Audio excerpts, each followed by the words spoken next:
Je vous lis le mail envoyé par le père supérieur général des missions étrangères de Paris, le père Vincent Sénéchal, à la date du 29 juillet 2022.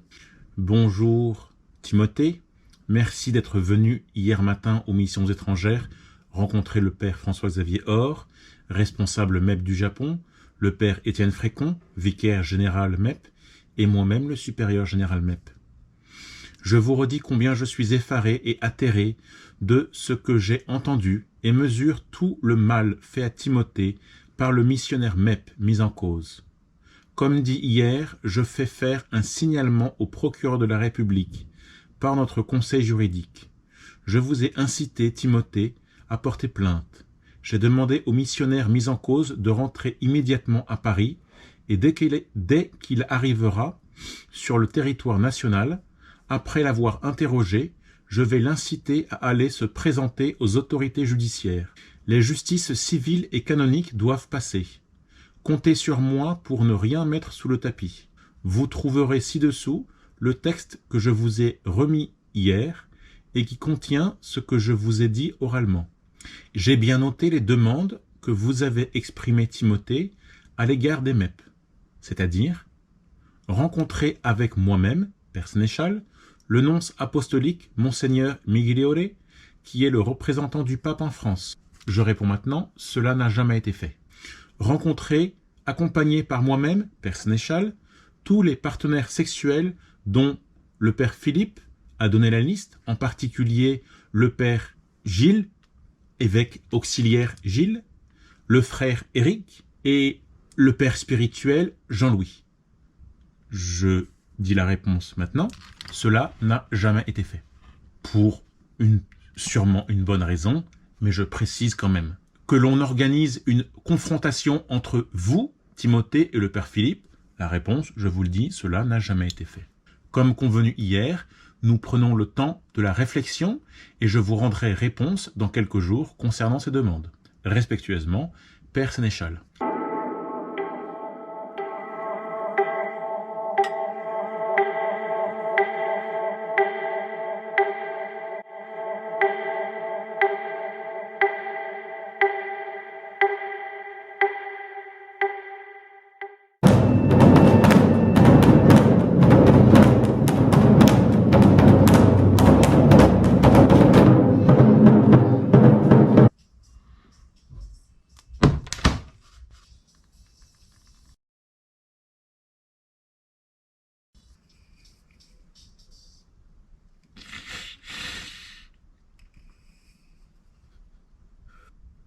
Je veux parler jusqu'à la fin. Quand j'aurai fini de parler, celle-ci se retournera contre moi, car j'en peux plus. Le document que j'ai reçu le soir à 18h30 du 28 juillet 2022, avant de quitter le bâtiment des missions étrangères de Paris, qui avait été préécrit, ça va de soi, ils l'ont pas écrit le jour du rendez-vous, non. Tout a été pensé avant. Moi, je suis arrivé comme un con aux missions étrangères de Paris. 20 ans que j'étais pas retourné en France. Première fois que je retourne en France dans de pareilles circonstances. J'y connais rien dans tout ça.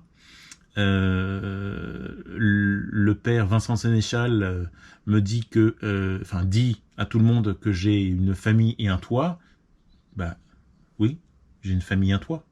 Mais pour eux, ça voulait dire autre chose. Pour eux, ça voulait dire que mes parents vont me soutenir et vont me financer toute ma présence en France, mes frais d'avocat et tout et tout. Ça, je le sais parce que je l'ai su le 10 décembre 2022 et le 19 décembre 2022. Le père Vincent Sénéchal, le père Étienne Frécon et le père François-Xavier Or pensaient que mes parents étaient assez riches pour me payer tout cela. Cela n'est pas vrai. Mes parents ne sont pas riches, ils sont à la retraite, ils ne peuvent pas et ils ne paieront jamais ma présence en France, mes billets d'avion, les frais d'avocat, en clair. Ils ne peuvent pas payer la responsabilité des missions étrangères. Donc le document stipule, le document dit rencontre Timothée Béguin avec la direction des MEP, Père Vincent Sénéchal, père Étienne Frécon et père François-Xavier Or. Le père Vincent Sénéchal est supérieur général MEP. Le père Étienne Frécon est vicaire général MEP et le père François-Xavier Or est le supérieur des MEP au Japon.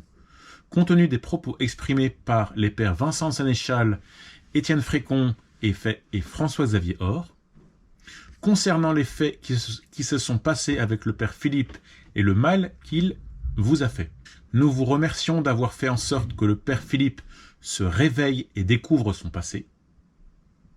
Oui, vous avez bien entendu. Nous vous remercions d'avoir fait en sorte que le père Philippe se réveille et découvre son passé. Oui, c'est ce qui est écrit. Je ne prends aucune fierté de cela. Non, le père Philippe est un humain comme tout le monde. Il était en souffrance, et la souffrance, j'envoie la responsabilité aux missions étrangères de Paris. Pourquoi, durant toutes les années où il était au séminaire, du temps du père Gilles et du père Georges, puis du temps du père Gilles, puis du père Vincent, puis du père Vincent et du père Étienne, pourquoi il n'y a jamais été mis en place des soutiens, des accompagnements pour les prêtres? Parce que les prêtres, ce sont des humains, comme tout le monde. Ils ont le droit d'avoir leurs faiblesses, leurs maladies. Ils ont le droit d'avoir des accompagnements psychologiques, psychiatriques s'il faut, ou ils ont besoin d'avoir chaque année des rencontres médicales. C'est ce qui se fait au Japon. Le Japon, c'est comme ça. Donc, oui, moi, Timothée Béguin, j'ai porté assistance à mon agresseur sexuel, à mon violeur, le père Philippe Rittershaus, le soir du 20 juillet 2022. C'est moi qui est Timothée Béguin, qui, avec mon sens de Asperger, qui ai senti le père effroyablement malade, perdu, paumé, et donc je lui ai dit, père Philippe, veux-tu que je t'aide? Tu n'as que quelques heures pour prendre l'aide que je te propose, mais attention, je ne sais pas ce que tu vas me dire. Et tout ce que tu vas me dire peut être servi pour dire cela à tes supérieurs ou à la police ou à je ne sais pas qui. À l'époque, je ne contrôlais absolument pas les situations, des actes qu'il m'avait fait. Je ne comprenais pas ce qu'il m'avait fait.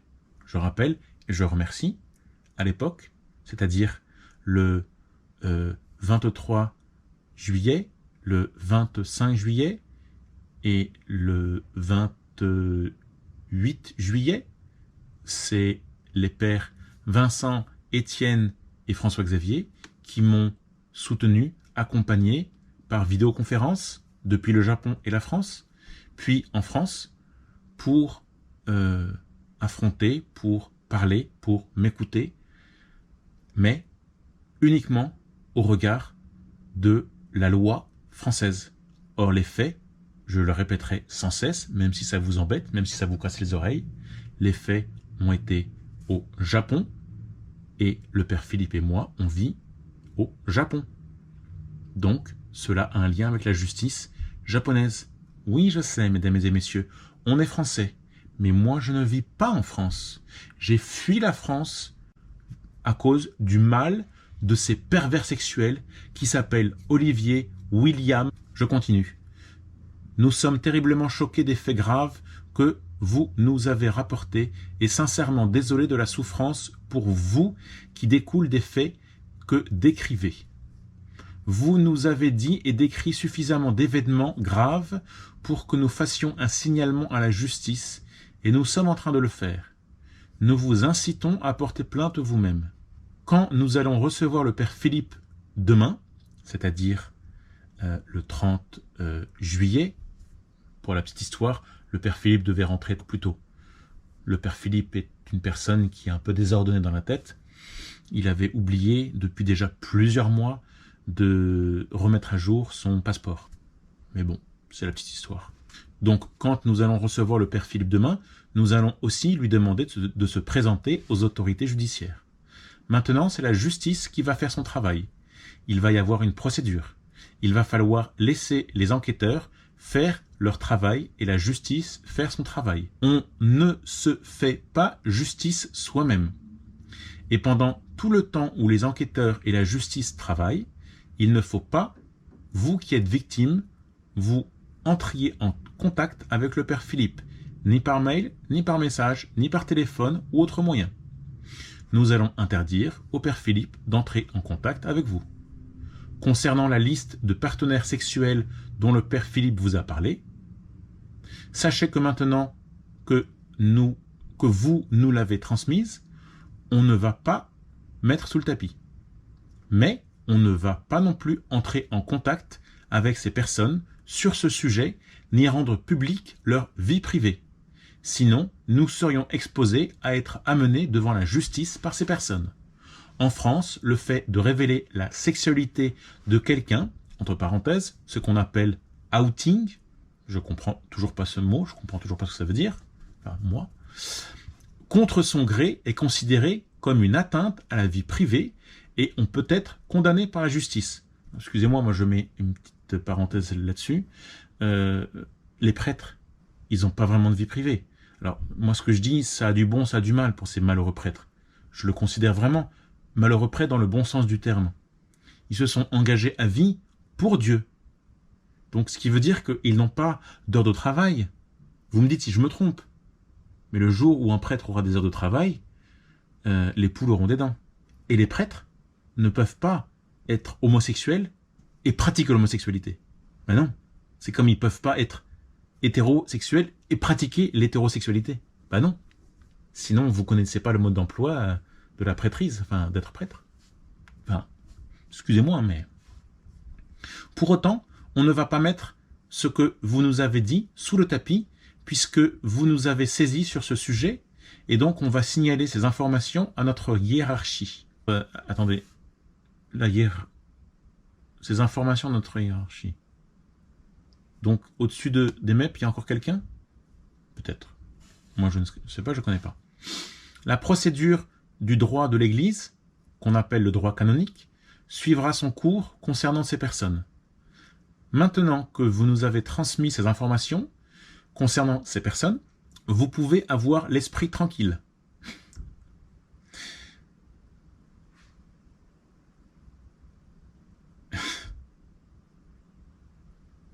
Excusez-moi, j'avais juste envie de rire. No comment. Vous avez fait ce que vous deviez faire, sauf que vous n'avez pas répondu à mes demandes. Non, rien n'a été fait. Et en plus, vous commencez maintenant à mettre la responsabilité sur moi et vous ne voulez pas me rembourser mes billets d'avion. Je vous rappelle, à ce jour du 2 mai, ça fait exactement 9 mois, ou plutôt 9 mois et quelques jours, que j'ai été rapatrié en France à votre demande et j'ai toujours pas reçu d'argent. Ou plutôt, si, pardon, excusez-moi, pardon. Sur la somme indiquée selon les factures des billets d'avion et des tests PCR, vous ne voulez me rembourser que la moitié. C'est vous qui l'avez dit, c'est vous qui l'avez décidé. Soudainement, en février. Mais sous quelles conditions? Sous quelles normes? Sous quelles... Soyez plus clair. Dites-le, allez-y. Il ne faut pas passer par le père François-Xavier pour le dire, mais aussi 1000 ou 1500 euros de frais de participation, de présence en France. Vous savez combien j'ai payé? En frais sanitaires? En frais d'avocat? En frais de présence en France? À cause de Philippe? À cause des missions étrangères de Paris? C'est pas 1000 euros, hein. Non mais vous me prenez pour un... Concernant l'état actuel de détresse du père Philippe, les supérieurs des MEP, père Vincent Sénéchal, père Étienne Frécon, vont recevoir le père Philippe demain vendredi, 30 juillet 2022.